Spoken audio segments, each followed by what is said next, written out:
하나님 아는 것에 충만하라라는 제목의 말씀으로 하나님 말씀 선포하도록 하겠습니다. 신학적으로 한 가지를 생각할 것을 부탁드리고 싶습니다. 신학적으로 생각해 보면 저와 여러분 모두가 고향이 같습니다. 동의하십니까? 왜냐하면 우리의 고향은 하나님 나라이기 때문입니다. 신학적으로 또 한 가지를 생각해 보면 아버지가 같습니다. 하나님은 손자를 두신 적이 없답니다. 하나님은 손녀를 두신 적이 없습니다. 하나님은 딸이고 아들이고 모두가 자식만 두고 있습니다. 신학적으로 보았을 때 이 성전 안에 예배를 드리는 나이가 많고 적고 모두가 하나님을 아버지라고 부릅니다. 동의하시죠? 우리 모두는 하나님의 자녀인데 가끔씩 지역적인 색깔, 그리고 또한 감정적인 색깔, 여러 가지 색깔들을 갖고 있는데 이 이사야가 예언하기 시작하며 모든 성도들에게 말씀을 전할 때 이것들은 굉장히 심각해서 이 희망이라고는 없는 시대 속에서 하나님 말씀을 전하기 시작했습니다. 잊지 말아야 될 것이 하나가 있습니다. 점점 어려워지고 점점 힘든 그 상태 속에 오히려 믿음이 있는 사람들이라면 꿈이 더 커진다는 사실입니다. 깊이 내려갈수록 깊이 더 높이 올라가는 하나님의 방법과 하나님의 역사를 우리는 기대할 수 있다는 사실을 말씀을 통해서 우리에게 보여주신 것을 보게 됩니다. 사람들이 여러 가지 경험 가운데 보면 실망과 좌절, 괴로움들 어디에서 경험하게 되는가? 사람 때문입니다. 사람을 통해서 이런 모양의 사람을 만나기도 하고 저런 모양의 사람을 만나게 하고 심지어는 똑같은 사람을 만났는데도 불구하고 맞지 않는 경우가 허다합니다. 그러다 보니 맞지 않는 경우에 보면 불협화음뿐만 아니라 마음에 상처가 생기기 쉬운 어떤 부분들이 있습니다. 그러면서 여러 가지 경험 가운데 나이가 들면서 사람은 믿어서는 안 돼라는 이야기를 합니다. 그러면 무엇을 믿으시겠습니까? 하나님을 믿으셔야 됩니다. 하나님을 절대적으로 믿고 예수 그리스도의 이름으로 살아야 되는 것이죠. 우리는 매일 매 순간마다 실패와 좌절을 하는 이유 중에 가장 그 첫 번째가 사람입니다. 그 사람을 믿고 의지하였더니 나에게 상처가 찾아왔고 실패가 찾아왔고 사람 때문에 얻어지는 수많은 고통, 괴로움, 일이 힘들다는 것은 거의 없다는 것이 우리가 경험되어지는 일들 가운데 최고의 우선순위 아니겠습니까? 그런데 한 예를 들어서 보면 영국의 한 젊은이가 태어나자마자 얼마 안 되어서 6살 때 어머니가 하나님께로 가버렸습니다. 어머니의 죽음을 6살짜리가 보게 된 것이죠. 어머니가 눈을 감고 관이에 누워있는 것을 이 6살짜리가 아무 느낌도 없이 그냥 바라보면서 그 다음부터는 어떻게 하지? 라는 생각이 드는데 원래부터 내성적인 성격을 가졌는데다가 엄마가 없기 시작하는 자식들은 비참하기 거지없는 것들을 우리는 주변을 통해서 잘 알고 있습니다. 아빠가 있고 엄마가 있기 때문에 우리는 때로는 교만하고 또 때로는 못된 행동도 하지만 엄마가 없고 아빠가 없다는 것은 여러 가지 굉장히 어려운 어떤 여러 가지 처지를 우리는 경험하게 되는 것인데 이 아이는 6살 때 엄마가 사라지면서 엄청난 어떤 부분들의 좌절감 그리고 자꾸만 숨어버리는 그런 성격을 갖게 됩니다. 천재적인 어떤 머리를 갖고 있어서 이 10대 때 이미 법률 공부를 마쳤다라는 기록을 볼 수 있습니다. 그런데 이 10대 때 보면 우리로 치면은 로스쿨이라고 할 수 있는 법률 공부를 다 마쳐버리고 변호사 시험을 치르면 되는데 필기 시험이나 이런 것들 문제되지 않았는 것 같습니다. 그 기록들을 보면은 마지막 순간 면접 구술 시험 때 여러 면접관들 앞에서 정신착란 증세를 일으키기 시작했습니다. 갑자기 그렇게 천재적인 아이가 여러 사람들 앞에서 정신적인 질병이 드러나는 모습을 보여주자 합격시킬 수가 없었겠죠. 그래서 좌절했습니다. 저 똑똑한 아이가 수많은 것들을 배워서 완벽하게 가졌던 그 아이가 마음을 통제할 수 없고 정신적인 컨트롤이 되지 않자 그 모든 것들을 잃어버리는 어떤 안타까운 모습을 보였던 것입니다. 그래서 그는 그 아픔을 시로 표현하고 찬양하기 시작했습니다. 이 사람이 윌리엄 카우프라는 여러분들이 알고 있는 찬송가 258장 샘물과 같은 보혈은 주 은혜라고 이렇게 임마누엘 은혜다 이렇게 고백하였던 그 주인공이 윌리엄 카우퍼입니다. 이는 직접 자기가 경험한 것들을 하나씩 찬양하기 시작했고요. 윌리엄 카우퍼가 왜 이렇게 드러나기 시작했냐면 이 윌리엄 카우퍼와 가장 친한 친구가 존 뉴턴, 어메이징 그레이스, 나 같은 죄인 살리신 그 노래를 부르고 수많은 사람들에게 영적 영향을 끼쳤던 친구가 윌리엄 카우퍼의 친구였기 때문에 이것들이 드러나기 시작했습니다. 샘물과 같은 보혈은 임마누엘 피로다. 이 셈의 죄를 씻으면 정하게 되겠네. 왜냐하면요, 자기 자신은 돌아보니까 너무 더럽고 추하니까요, 자살해야 되겠다. 그 마음을 먹고 자기가 출석하던 어떤 교회 교인들에게 이 이야기를 마지막으로 남겼습니다. 저는 제 자신을 돌아보니까 너무 추하고 보잘것없습니다. 이 내면으로 보면은 우울증이 깊어지기 시작하면 자기 자신이 가장 먼저 우리 교인들도 하는 이야기가 뭐냐면 빨리 죽었으면 좋겠다, 그 이야기 아닙니까? 그런데 윌리엄 카우퍼도 그 이야기를 성도들에게 아주 젊은 나이에 천재 같은 이 아이가 그 이야기를 했을 때 참 이 교회가 좋은 교회였던 것은 뭐냐면 그 이야기를 듣자마자 많은 교인들이 윌리엄 카우퍼에게 찾아가서 너를 사랑하는 사람이 얼마나 많은지 보라고, 그리고 예수님께서 너를 위해서 십자가를 지셨고 너를 얼마나 귀하게 했는데 죽겠다는 소리가 나오냐고 그렇게 위로하자 이 윌리엄 카우퍼는 보면은 존 뉴턴과 함께 여러 사람들 앞에 찬양하는 생활, 평생 동안 그 찬양의 생활들을, 찬양 사역들을 한 것을 볼 수 있습니다. 우리에게 이사야 선지자가는 이 본문으로 통하여서 두 가지 뚜렷한 말씀하시는데 우리에게 시작과 끝도 모든 것이 하나님의 약속에 있다는 말씀을 해주고 계십니다. 여러분, 하나님의 약속을 받은 사람들이 이 성전 안에 들어와서 예배하고 있지 않습니까? 여러분들은 하나님의 사람들입니다. 결코 어떤 세상의 수많은 이야기가 들려온다 할지라도 우리의 시작과 모든 끝은 하나님의 약속대로 되어진다는 사실에 믿음의 확신을 가질 수 있는 복된 은혜가 있길 간절히 소원합니다. 1절 말씀해 보면 이렇게 표현합니다. 이새의 줄기에서 한 싹이 났다고요. 그 뿌리에서 한 가지가 나서 결실할 것이다고요. 이 상황은 좋지 않은 상황이었기 때문에 이런 말씀을 전해주고 있습니다.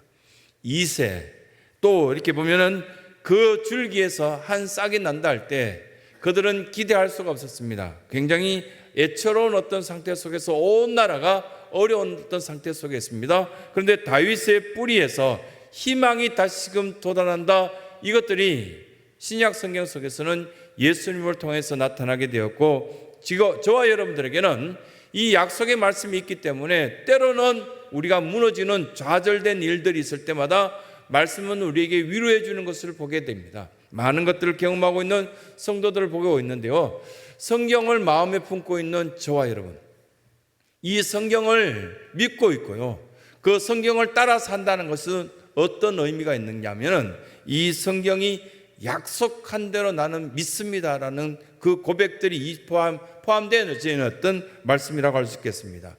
이사야는 이때 당시에 이 예언을, 하나님 말씀을 전할 때 젊은 청년이었습니다.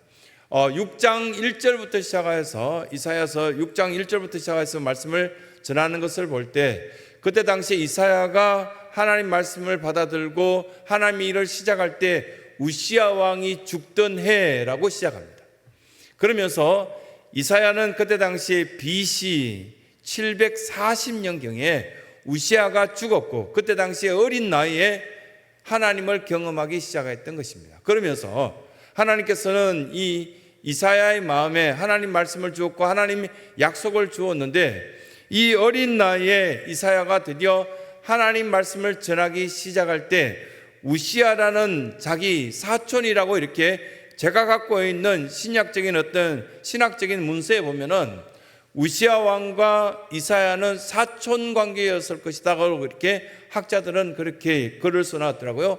그렇게 된다면 왕궁에 쉽게 출입하면서 그들과 많은 교제를 하면서 최측근인 왕의 최측근으로서 쉽게 이야기를 전할 수 있는 이사야의 위치가 있었지 않았을까라는 생각을 가지게 되는데, 근데 그때 나라는 희망이 없었습니다. 희망이 없었던 이 나라 속에서 이사야서 5장 8절 말씀의 끝부분에 보면 화 있을진저라고 이렇게 이사야가 이렇게 이스라엘에 대해서 예언하는 내용이 나오거든요.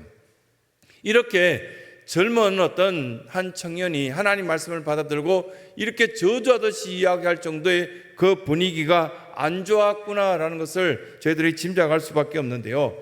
화 있을진저라는 단어를 여러분들은 언제 쓰십니까? 여러분들 주변 사람 보고, 그리고 아니면 자식을 바라보면서 이런 단어는 거의 쓰지는 않죠. 너는 저주받을 거야 이렇게 말하는 그런 어떤 일들이 없어야 되겠죠. 그런데 이사야는 이런 말을 전할 수밖에 없었던 BC 740년경에 우시아 왕이 죽고 요담, 아하스, 히스기야 이렇게 왕들이 전개되어 나갑니다. 그런데 여러분들 요담 왕이나 아하스 왕은 굉장히 짧게 왕위를 계승할 수밖에 없는 그런 일들을 경험합니다. 그러면서 이사야가 아마도 그때 당시에 20대 중반이거나 아니면 30대 초반 이때 이 일들을 감당하였는데요. 무엇을 이렇게 보면 이스라엘 백성들에게 전하였냐면, 지금 우리는 상태 속에서 하나님 약속을 떠났기 때문에 굉장히 억울하게도 여러 가지 일들을 경험하게 될 것입니다. 그러나 하나님의 약속 속에 다시금 들어오게 된다면 1절 말씀처럼 이새의 줄기에서 한 싹이 나고 거기에서 새로운 어떤 희망을 우리는 발견하게 될 것입니다. 그 말씀 전하는 것을 보게 됩니다. 그러면 이 말씀 우리 신성교회 모든 성도들에게 적용되었으면 좋겠습니다. 지금 바라보는 상황 속에서는 무엇을 해야 될 것이며 어떤 것을 적용해야 되고 어떤 것을 믿고 따라 나가야 될지 아무것도 알 수 없는 그런 상태 속에 있다면, 거루터기와 같은 우리 남아있는 그것들을 바라보면서 우리의 믿음이 저 거루터기처럼, 거루터기라는 것은 어떤 것을 의미합니까? 나무와 풀을 잘라버려서 나머지 밑둥 조금 남아있는 그것을 거루터기라 그렇게 표현합니다.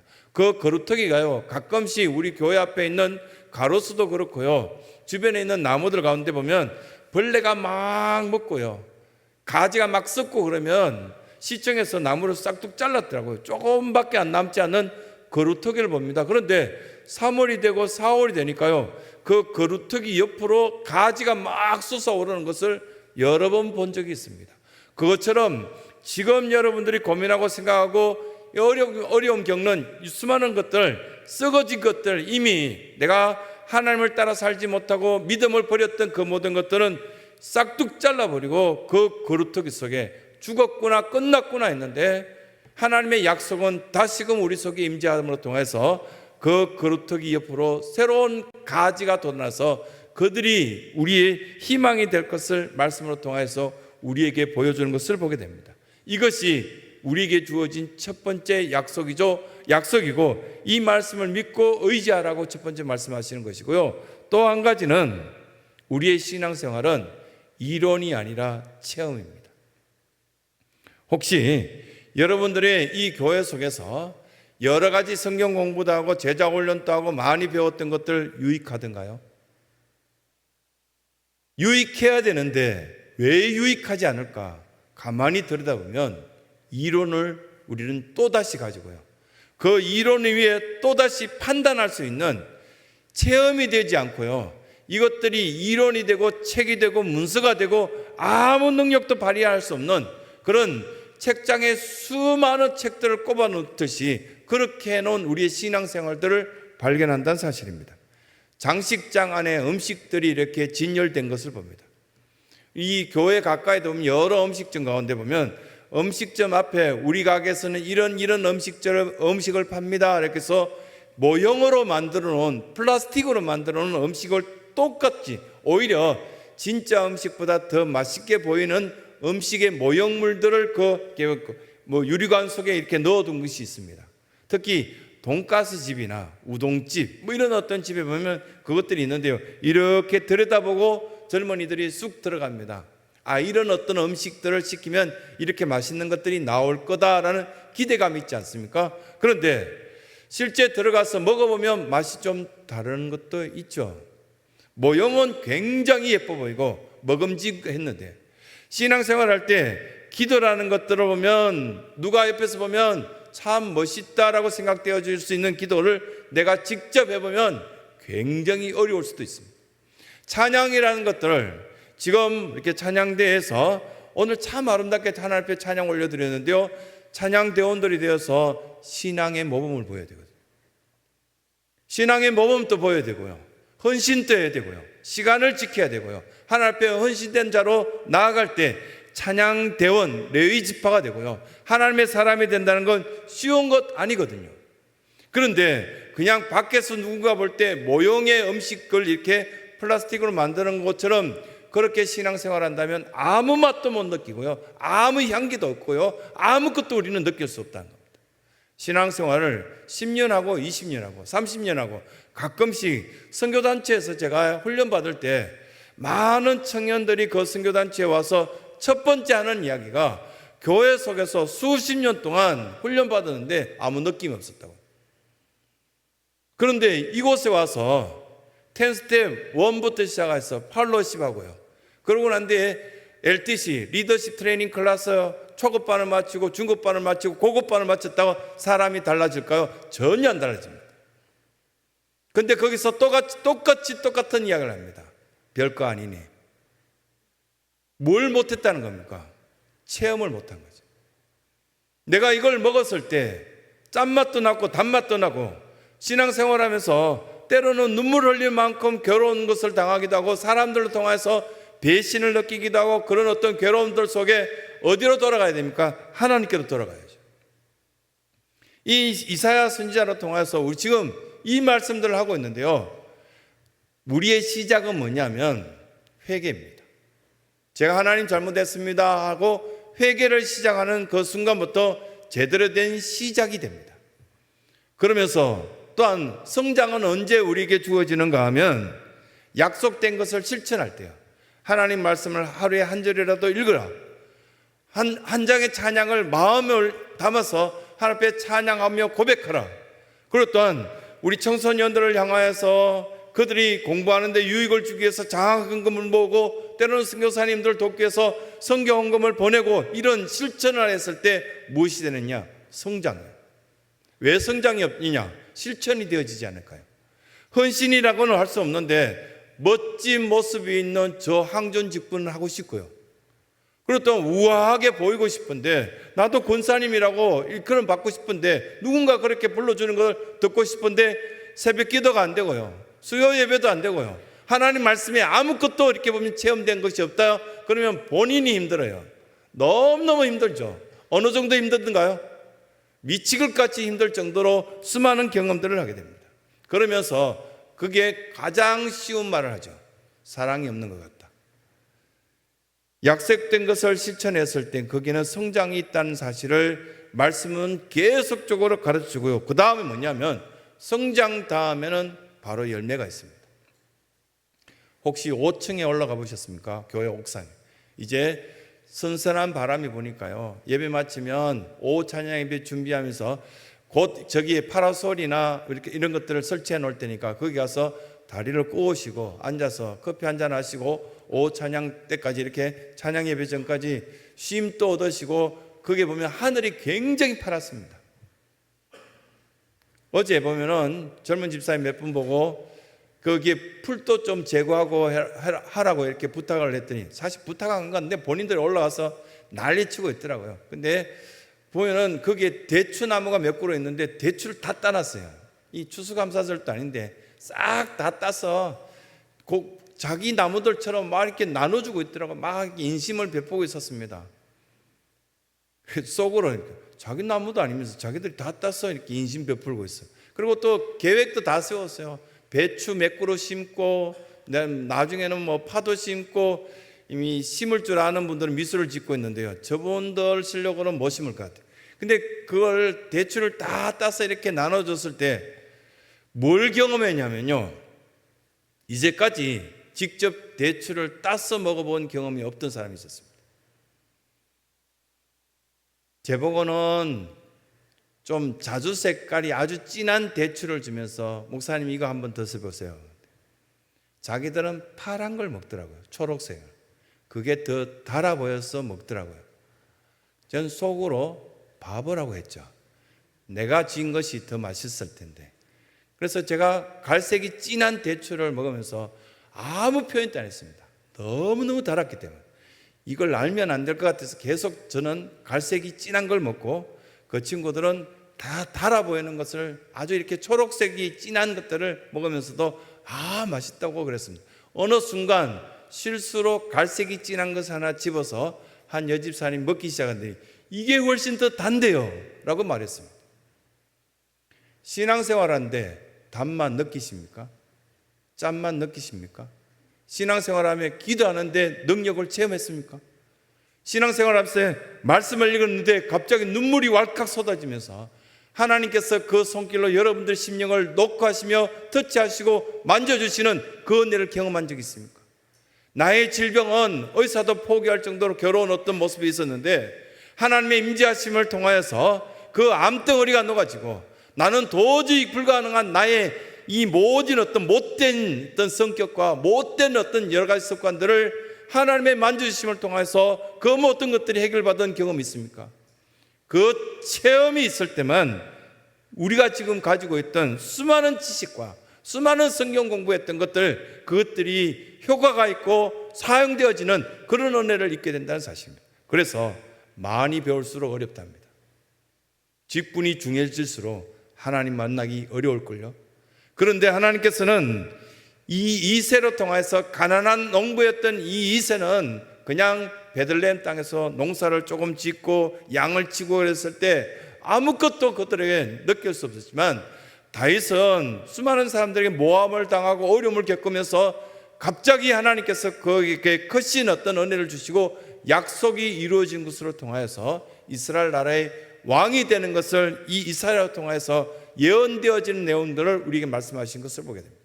지금 잠시 어렵더라도 견뎌내 보시기 바랍니다.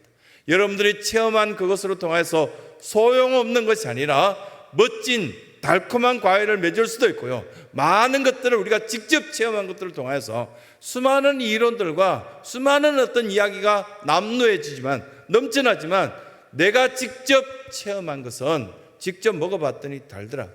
직접 먹어봤더니 나의 신앙생활은 도저히 버릴 수 없을 만큼 너무 은혜가 있고 하나님의 사랑은 깊고 크더라는 고백을 할 수 있다는 사실. 이것이 누가복음 15장에 나오는 둘째 아들의 고백입니다.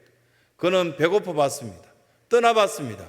아버지를 떠나봤더니요, 돼지가 먹는 그 먹이를 막 손으로 쥐어 먹으면서 갑자기 느껴진 것이 있습니다. 우리 아버지가 부자인데 내가 왜 이러지? 라는 그 생각을 하고 아버지께로 돌아가서 첫 번째 회개했더니 시작이 있었습니다. 그러고 난 뒤에 하나님께서 자에게 주신 약속을 지키는 성도들처럼 아버지와 자기가 맺었던 그 약속을 지키기 시작하자 성장의 기쁨이 있었고요, 성장이 있자 함께 누리는 열매가 있었던 것을 누가복음 15장을 통해서 우리에게 말씀하신 것을 보게 됩니다. 5절을 한번 보실래요? 5절 다 같이 읽어주시기 부탁합니다. 시작. 공의로 그의 허리띠를 삼으며 성실로 그의 몸에 띠를 삼으리라. 여러분들의 신앙생활은 지역 감정 소용없습니다. 학벌 아무 상관없습니다. 우리는 하나님의 자식이기 때문에 우리는 하나님의 방법이 최고의 방법입니다. 예수님께서 통치하시는 그 하나님의 나라는 5절의 시작이 뭐라고요? 공의로. 4절의 시작이 뭐라고요? 공의로. 공의로. 그래서 가난한 사람도 부자도 이 성전 안에는 다 같이 함께 지낼 수 있는 겁니다. 왜? 공의가 기준이기 때문입니다. 하나님의 뜻이 기준이기 때문입니다. 억울할 일이 없기 때문입니다. 왜 우리는 욕심을 갖고 상처나고 괴로워하고 힘들어하고 억울해하는 일들은가? 공의가 없는 정치판도 보면 거기 무슨 공의가 있습니까? 무슨 자기의 어떤 이익을 위해 단체지 거기에 공의가 있다고요. 만약에 공의로운 것들이 있다면 그의 허리띠를 삼으며 성실로 그의 몸에 띠를 삼는 그것이 바로 하나님의 방법이고 하나님 나라의 최고의 진리라는 말씀을 우리에게 해주시는 겁니다. 여러분, 그 진리 안에 들어오신 여러분들은 그 공의로움을 사모하시면서 기도하시면서 내가 하나님의 공의 속에 살겠노라고 결단이 필요하다는 사실입니다. 그러면서 6절의 시작을 어떻게 합니까? 그때 공의로운 것들이 하나님 말씀이 여러분 속에 심령에 터치되어지고 그 속에 자리 잡는 그때에 온전한 것들이 이루어진다고요.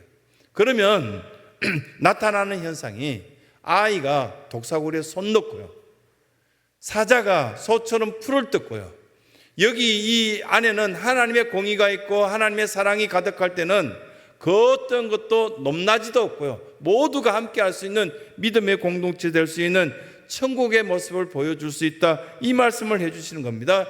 우리는 이것들을 알아야 되는데 하나님을 아는 것에 충만하다는 사실을 이 말씀을 통해서 우리에게 보여주는 것을 보게 됩니다. 하나님을 아는 것, 체험하게 되는 것. 그냥 예쁜 처년주라고 지냈는데 어느 날 서로 사랑하게 되어서 결혼했습니다. 결혼하고 난 뒤부터는 진정으로 안다라는 표현을 합니다. 여러분, 교회를 아십니까? 하나님을 아십니까? 야다라는 단어가 안다라는 단어인데요, 하나님을 아셔야 됩니다. 아버지를 아셔야 됩니다. 하나님께서 나에게 어떤 기대감을 갖고 있는지, 무엇을 하지 말라고 하는 건지, 무엇을 하라고 하는 건지, 하지 말라는 것을 절대적으로 안 했을 때 하나님 나에게 어떤 것을 부어줬는지 제대로 아셔야 된다는 겁니다. 이걸 채워져 나가야 되는데요, 뭐라고 9절에 말씀하신 것을 우리 한번 보시기 바랍니다. 내 거룩한 산 모든 곳에서 해됨도 없고요, 상함도 없을 것이니 이는 물이 바다를 덮은 같이 여호와를 아는 지식이 세상에 충만할 것입니다. 9절 다 같이 사모하면서 같이 읽겠습니다. 시작. 내 거룩한 산 모든 곳에서 해됨도 없고 상함도 없을 것이니 이는 물이 바다를 덮은 같이 여호와를 아는 지식이 세상에 충만할 것입니다.